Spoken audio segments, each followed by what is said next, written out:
अब हम गरुड़ पुराण भाग 3 का श्रवण कर रहे हैं। पिछले भाग में हमने मृत्यु के समय आत्मा के शरीर छोड़ने की प्रक्रिया को जाना।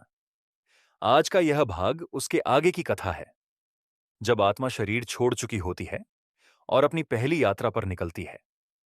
गरुड़ जी भगवान विष्णु से पूछते हैं, हे प्रभु, जब आत्मा शरीर त्याग देती है तो वह कहाँ जाती है?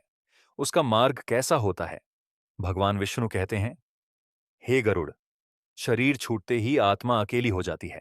उसके साथ न परिवार होता है, न मित्र, न धन, न ही कोई पहचान। उस समय आत्मा के साथ केवल उसका कर्म शरीर होता है। आत्मा को एक सूक्ष्म शरीर प्राप्त होता है, जिसमें भूख, प्यास, पीड़ा और भय सब अनुभव होते हैं।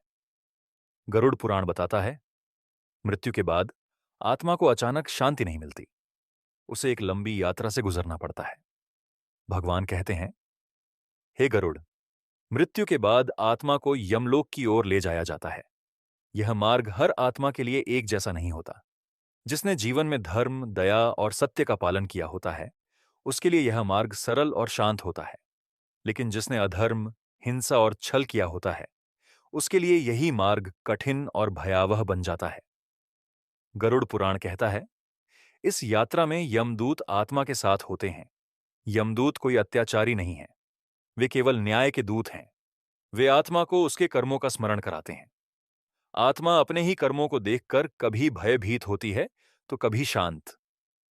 भगवान विष्णु समझाते हैं, हे गरुड़, इस मार्ग में भूख, प्यास और थकान आत्मा को अनुभव होती है, क्योंकि जीवन में जिसने दान नहीं किया, जिसने भूखे को नहीं खिलाया, उसे इस मार्ग में कष्ट का अनुभव होता है।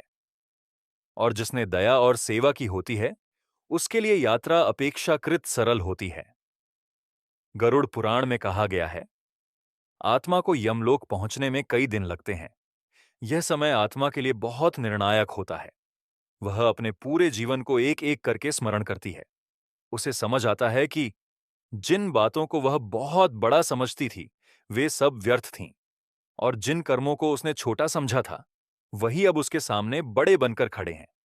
भगवान विष्णु कहते हैं, हे गरुड़, यमलोक पहुंचने से पहले आत्मा को अपने कर्मों का सत्य स्वीकार करना पड़ता है। यह भाग हमें डराने के लिए नहीं है, यह हमें आज ही सही मार्ग चुनने की चेतावनी देता है। क्योंकि मृत्यु के बाद कोई सफाई नहीं होती, कोई बहाना नहीं चलता, केवल कर्म बोलते हैं। श्रद्धालु श्रोताओं, यह भाग हमें सिखाता है कि आज किया गया हर छोटा कर्म कल हमारा मार्ग तय करेगा। इसी के साथ गरुड़ पुराण भाग 3 यहां पूर्ण होता है। अगले भाग में हम सुनेंगे यमलोक का विस्तृत वर्णन और कर्मों का लेखा जोखा।